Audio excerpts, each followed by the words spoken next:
ایران کے بادشاہ نے اپنے بیٹے کو پڑھانے کے لیے ایک استاد صاحب کا بندوبست کیا۔ استاد صاحب کو کہا کہ میرے بچے کو دین پڑھائیے، میں چاہتا ہوں کل اس نے عنان حکومت کو سنبھالنا ہے تو یہ دین سے آگاہ ہو جائے، اس کو کچھ سکھائیے، پڑھائیے۔ بہت نیک بزرگ بڑے درویش عالم پڑھانے لگے، اسباق مکمل ہو گئے، دین کے اسباق قرآن مجید پڑھایا، احادیث طیبہ کا درس دیا، اصول فقہ سے روشناس کرایا۔ جب بچے نے مکمل تعلیم حاصل کر لی اور آمین ہو گئی، دستار ہو گئی، فارغ ہو گئے، تو پھر ایک دن استاد صاحب نے کہا بیٹے کل تم نے ضرور آنا ہے، کچھ بات کرنی ہے۔ شہزادہ گیا ملنے استاد صاحب سے، استاد صاحب نے کنڈی لگا لی، ہاتھ میں درہ پکڑ لیا، مار مار کے پورے وجود کو زخمی کر دیا، کوئی غلطی نہیں، کوئی بات نہیں، مارا۔ اب بچہ آیا آ کے بادشاہ سلامت سے کہا کہ ابا جی سمجھ نہیں آئی، بڑا مارا ہے استاد۔ تو سیانے تھے نا بادشاہ، یہاں تو قاری صاحب روز کٹہرے میں کھڑے ہوتے ہیں، مولوی صاحب آپ نے میرے بچے کو کیوں مارا ہے؟ آپ 8,000 کے مولوی ہیں، میرا کئی کروڑ کا بچہ ہے، سویرے بدل لیں گے، خبردار آپ نے بچے کو ہاتھ لگایا، اپنی حیثیت میں رہے معاذ۔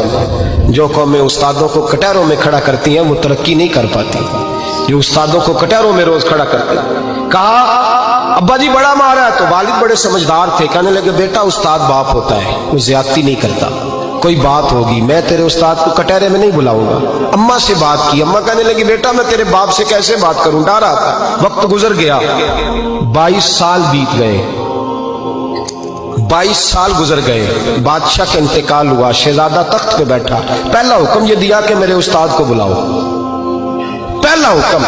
استاد جی بوڑھے ہو گئے تھے، چھڑی کے اوپر ٹیک لگا کے آئے اور بھویں سفید ہو کے جھک گئی تھیں، یوں آنکھ کھول کے بڑی مشکل سے دیکھا، کہنے لگے شہزادے حکم ہو۔ کب میں شہزادہ نہیں، اب میں بادشاہ بن گیا ہوں۔ استاد جی 22 سال بیت گئے، آپ نے مارا تھا، پر وہ درد چونکہ زیادتی کی تھی، میرا قصور کوئی نہیں تھا، تو نہ میری روح سے درد گیا ہے نہ میرے جسم سے گیا ہے، میں بے اختیار تھا، پوچھ نہیں سکتا تھا، آج با اختیار ہوا ہوں۔ سب سے پہلے پہلا حکم آپ کو دیا، بلایا ہے، بتائے کیوں مارا تھا، کیوں مجھے مارا تھا، میری زیادتی بتائے۔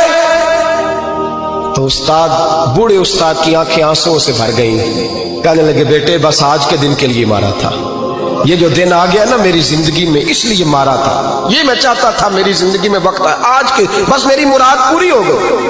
کہ صاحب کس لیے، مجھے بھی سمجھائے۔ آپ فرمانے لگے کتنی دیر ہو گئی تجھے مار کھائے ہوئے، کتنا زمانہ بیت گیا؟ کہنے لگا 22 سال۔ فرمایا زخم بھولے تو نہیں، درد ختم تو نہیں ہوئی، تمہیں بات 1 منٹ کے لیے بھی تمہارے حافظے سے محو تو نہیں ہوئی؟ کہ استاد جی روز رات کو یاد آتی، روز خیال آتا تھا۔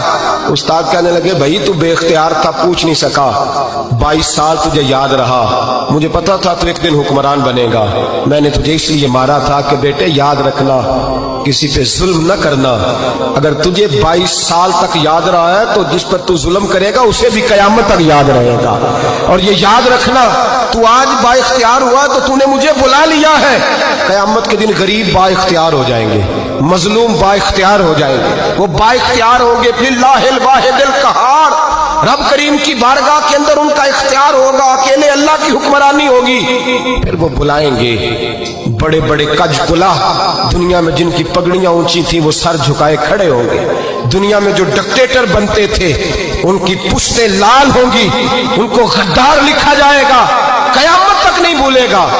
ظلم کرنا تو سوچ سمجھ کے کرنا، اتنا کرنا جتنا تم سہ سکتے ہو، اتنی زیادتی کرنا جتنی قیامت میں تم برداشت کر سکتے ہو۔ میرے نبی کریم صلی اللہ علیہ وسلم نے فرمایا ظلم سے بچو، یہ قیامت کے اندھیروں میں سے ایک اندھیرا ہوگا۔ زندگی میں زیادتی نہ کریں، اگر تھوڑی دیر کے لیے کوئی چیز برداشت کر جائیں گے تو وہ فائدہ دے جائے گی، کچھ دیر کے لیے اگر سہ جائیں گے تو نفع مل جائے گا، سہنے کی کوشش کریں۔